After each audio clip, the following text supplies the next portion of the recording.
جب ہم کربلا پر کوئی بات کرتے ہیں تو یہ فوراً کہہ دیا جاتا ہے بھائی یہ تو یزیدی ہیں، یزید کے سپورٹ میں بول رہے ہیں، یزید کا ڈیفنس کر رہے ہیں، یہ یزید کو گالی کیوں نہیں دے رہے ہیں، یہ یزید کو یزید پلید کیوں نہیں کہہ رہے ہیں، یہ یزید کو ملعون کیوں نہیں کہہ رہے ہیں؟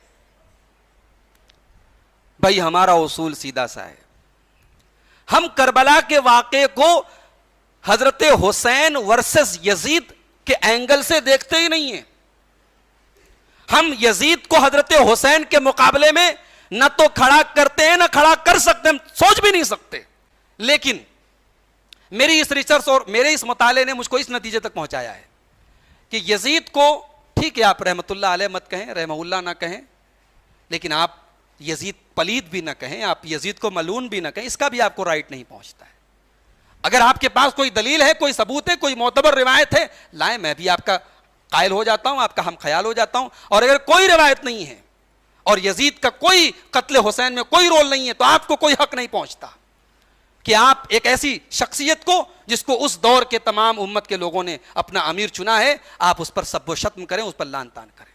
اللہ کے رسول کی حدیث ہے من رد عن عرض اخیہ رد اللہ عن وجہ النار، جو اپنے مسلمان بھائی کا دفاع کرے، اپنے مسلمان بھائی کا ڈیفنس کرے، اللہ تبارک و تعالی جہنم کی آگ سے اس کے چہرے کو بچائے گا. بھائی اپنے عام مسلمان بھائی کا ڈیفنس کرنے کا حکم دیا گیا ہے. تو یزید کا تعلق تو بہرحال صحابہ کے دور سے. تو آج کی ہماری پوری گفتگو کا خلاصہ یہ نکلا کہ حضرت حسین رضی اللہ تعالیٰ عنہ کی شہادت میں جو سب سے بڑی ذمہ داری آتی ہے وہ ابن زیاد پر آتی ہے. اور بخاری کی بھی روایت ہے کہ ابن زیاد نے کے سامنے حضرت حسین کا سر لایا گیا اور اس نے سر کی بھی بے حرمتی کی تھی.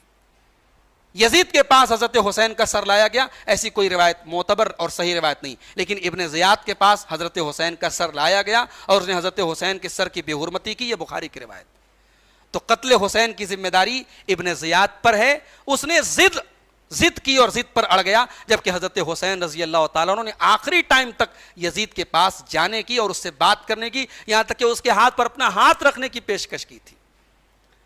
اور ایک بات جو اس پوری گفتگو کا خلاصہ یہ ہے کہ کربلا کے واقعے کے ذمہ دار بھی وہی اہل کوفہ ہیں اور وہی فسادی گروہ ہے جس فسادی گروہ نے حضرت عثمان غنی کو شہید کیا، حضرت علی حضرت معاویہ کے درمیان جنگوں کو بھڑکاتا رہا، حضرت عائشہ تک کو میدان جنگ میں نکلنے پر مجبور کیا اس طبقے نے. اور دونوں بزرگوں حضرت عائشہ اور حضرت علی کے درمیان جب جنگ کی نوبت آئی تو صلح ہونے والی تھی، اس موقع پر بھی انہی کمبختوں نے اور انہی بدبختوں نے جنگ کی آگ کو بھڑکایا اور غلط فہمی کی بنیاد پر جنگ جمل ہوئی.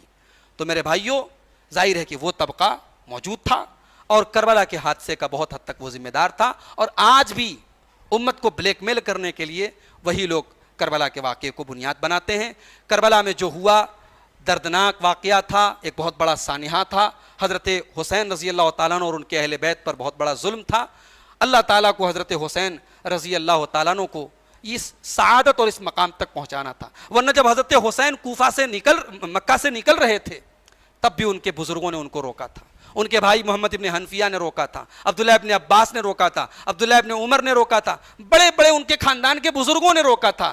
مگر ہم یہی کہہ سکتے ہیں قدر اللہ وما شاء فعل، اللہ نے مقدر میں لکھا تھا اور یہ ہونا تھا. ورنہ نہ حضرت حسین نکلتے اور نہ یہ نوبت آتی. اور پھر نکلنے کے بعد اگر ابن زیاد حضرت حسین کی بات مان لیتا تب بھی شاید تاریخ کے وہ حالات نہ ہوتے جو یہ حالات ہوئے.